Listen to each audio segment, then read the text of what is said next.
أرضاً ما أنت جامعة الصوت دورتي وتمد وحربا إن الصوت ويو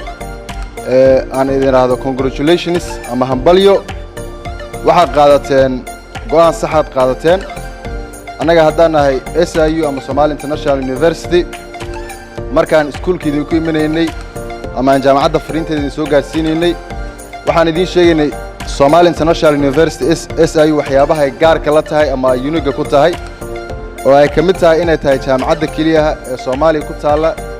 له حرير أسر سجلني أرض SIU دقتها إنها academic exchange وتكان جامعة كلا برج أفكا وفي عن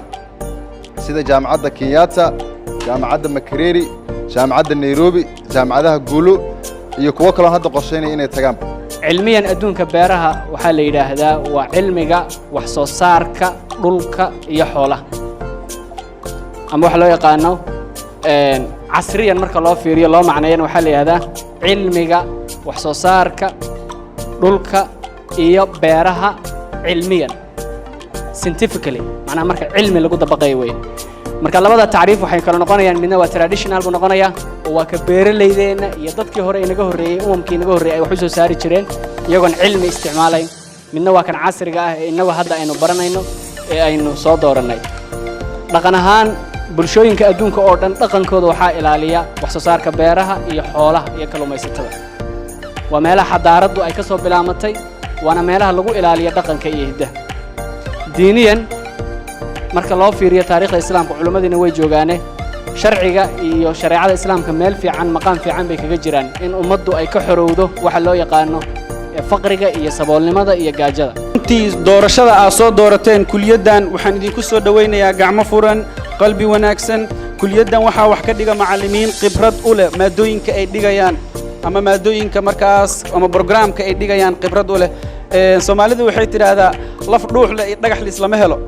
soo marka SIU waxyaabo isla hesho waxa kamid ah laftii dhuuxa leed iyo dhagaxina isla heshay especially kuliyadeena waxa doorateen jaamacadda ugu wanaagsan jaamacadaha ka jira dalka si gaar ah waxaan u soo dhaweynayaa ardayda ku soo biiray kuliyadda ganacsiga iyo dhaqaalaha iyagana waxaan leeyahay soo dhawaada kuliyadda mar haddii la tilmaamo uma baahna faahfaahin badan sababtoo ay tahay ganacsiga iyo dhaqaalaha waa waxa uu dalkeenu ku dhisan yahay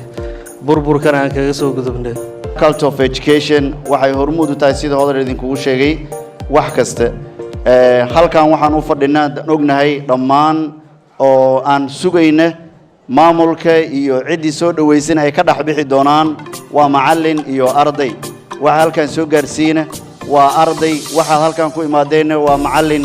aad aqoonta ka soo qaadateen ku soo dhaweynaya maanta jaamacadda SIU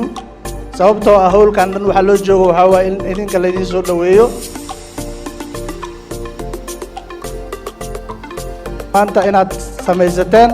maalgashi waxbarasheed meeshii saxda ahayd inaad dhigteen ardayda dhammaan waa soo dhaweynayaa congratulations inaad timaada jaamacadda SIU qaas ahaan ardaydii ka soo dooratay kulliyadda caafimaadka soo dooratay waxaan hubaa waxaa soo doorateen right position jaamacaddii aad ka faa'iidi lahaydeen kulliyadda wax ka baran lahaydeen ayaa soo doorateen waa idinkugu mahadcelinaa insha allah kulliyaddeena waxay leedahay unique waaye waxay unique u tahay kulliyadaha caafimaadka ee waddanka ka dhisan oo dhan unique ka nahay waa ka duwannahay waxaa ugu duwannahay waxaa waaye number 1 waxaa xiriir la leenahay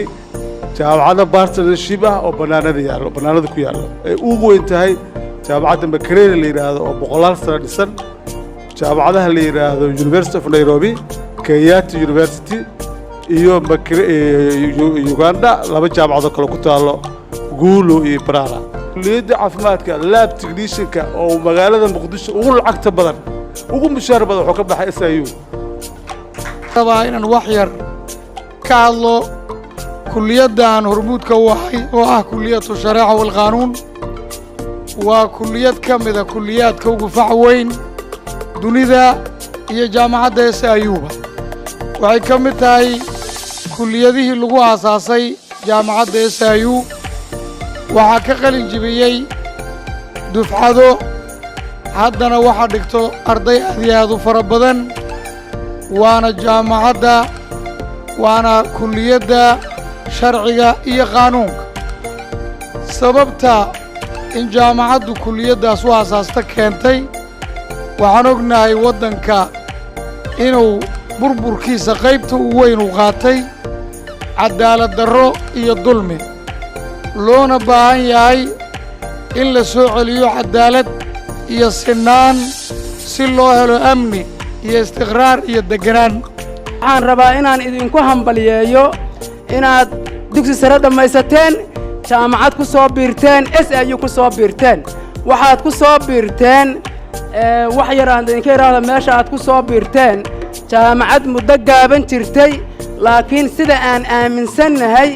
muddadii ay jirtay ay u qabsoomeen waxyaalo aad u waaweyn oo ka mid yihiin inay markii ugu horreyday jaamacadu awoodda Soomaaliya ku taal in ardada waxbarashadooda qayb ka mid ah shahaadada bachelorka halkan lagu siiyo kabacdina la qaado Uganda iyo Kenya intii la geeyo jaamacado 200 iyo 300 oo sano jiray